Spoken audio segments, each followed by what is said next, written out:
Good morning प्यारे बच्चों। आज जो है हम हमारा 7वां पाठ देख रहे हैं, हम पंछी और मुक्त गगन के। इस पाठ के कवि है शिवमंगल सिंह सुमन जी, और हमने जो है इसका अभ्यास कार्य को शुरू किया था और कुछ प्रश्न भी हमने देखे हैं। आज जो है कुछ व्याकरण से देखने वाले प्रश्न। तो देखिए व्याकरण का भाग।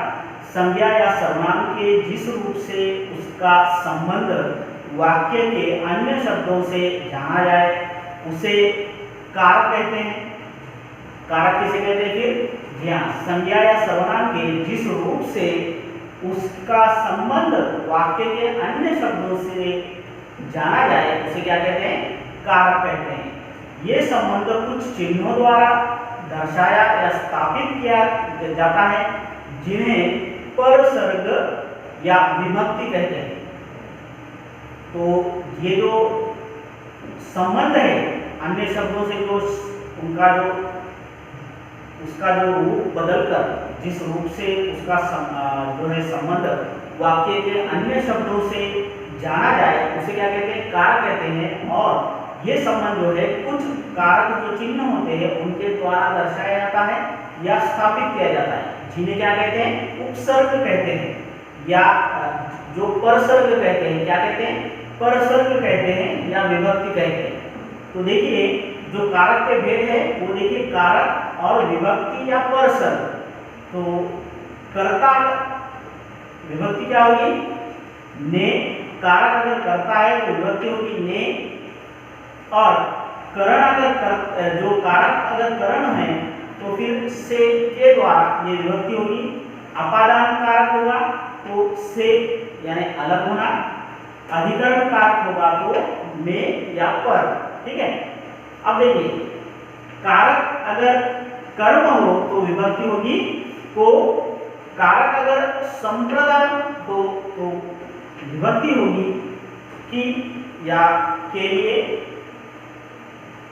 संबंध अगर कारक हो तो विभक्ति होगी का, के, की, रा, रे। संबोधन अगर कारक संबोधन हो तो विभक्ति होगी हे, अरे, ओ। ठीक है। तो इन शब्दों के द्वारा हम जो है सही कारक के भेद पहचान सकते हैं। तो देखिए नीचे लिखे वाक्यों में रिक्त स्थान की पूर्ति सही कारक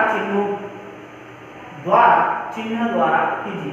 तो हमें कुछ रिक्त स्थान दिए गए हैं और उसके लिए कुछ कारक शब्द दिए गए हैं।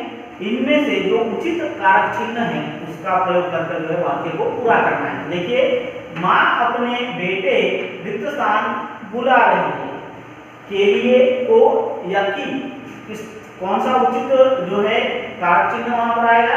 जी हाँ, माँ अपने बेटे को बुला रही है।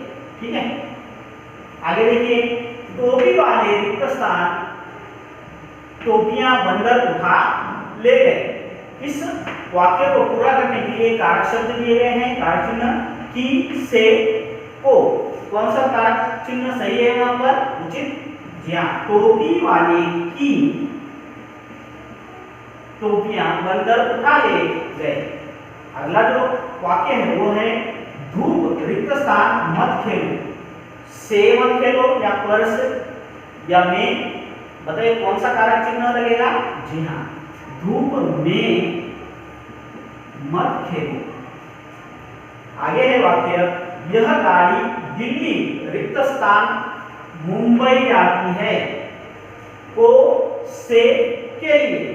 ये जो है कारक चिन्ह दिए गए हैं, इसमें से सही कारक चिन्ह कौन सा है? जी हाँ, यह गाड़ी दिल्ली से मुंबई जाती है। ठीक है। और आगे है रचना रिक्त स्थान आज खाना नहीं खाया, में, से या ने। कौन सा कारक चिन्ह सही है यहाँ पर? जी हाँ, रचना ने आज खाना नहीं खाया। और अंतिम वाक्य है रोगी रिक्त स्थान दवा लाओ, को, की, के लिए। कौन सा कारक चिन्ह सही है? जी हाँ, रोगी के लिए, रोगी के लिए दवा लाओ। ठीक है। इस तरह से ये जो सभी कारक चिन्ह के जो वाक्य है वो हमने रिक्त स्थान भरकर पूरे किए हैं। अब देखिए आगे,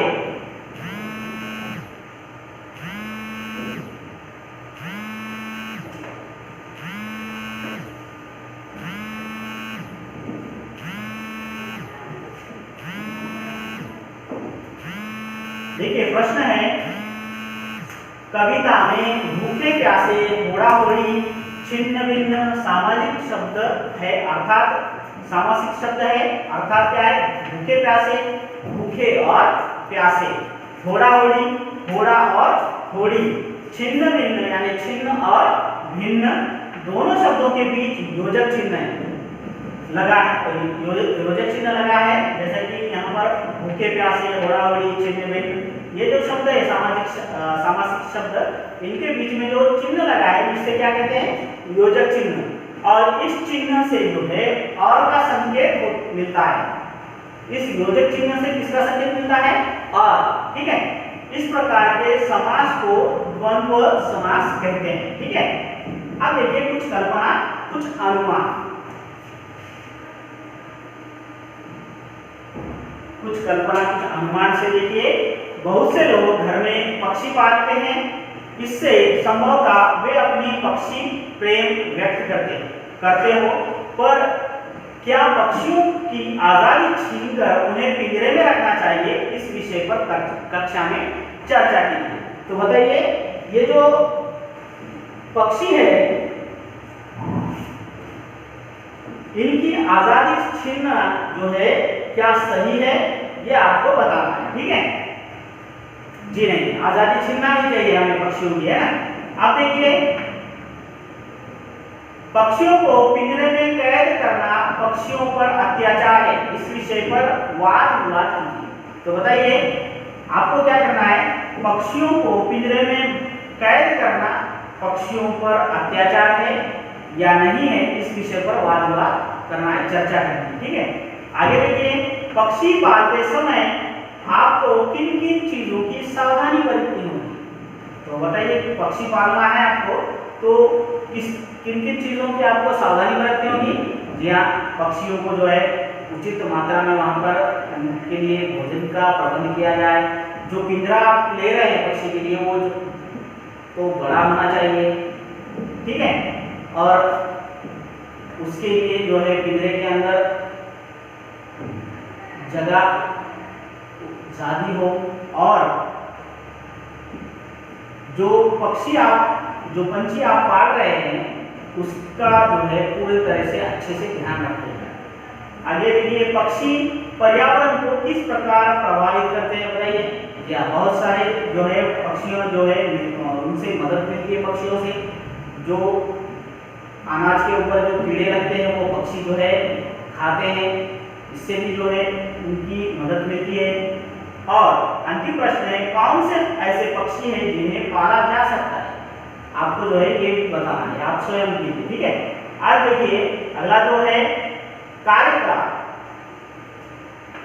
ऐसे पक्षी के बारे में जानकारी एकत्रित कीजिए जिनकी संख्या दिनों दिन कम होती जा रही है या जो लगभग समाप्त हो चुके हैं, उनके बारे में एक फोल्डर बनाइए। आपको ये काम करना है कि आपको क्या करना है, ऐसे पक्षियों की जानकारी एकत्रित करना है कि जिनकी संख्या जो है दिन पे दिन क्या हो रही है, कम हो रही है, और उनकी जो है जानकारी जो है आपको जमा करनी है, और एक फोल्डर फाइल में जो है उनके बारे में जानकारी जमा कर लिखनी है। ठीक है, और अंतिम प्रश्न है, पिंजरे में बंद पक्षी की आत्मकथा लिखिए। आपको क्या करना है, आपको जो है पिंजरे में बंद पंछी की जो है पक्षी की आत्मकथा लिखनी है, उस पर क्या बीत रही है ये अपने शब्दों में लिखना है। ठीक है, और अतिरिक्त ज्ञान में देखिए ये आपको स्वयं देखना है। ठीक है, क्या है, दिल्ली में चांदनी चौक में पक्षियों का एक अस्पताल है जहां पक्षियों का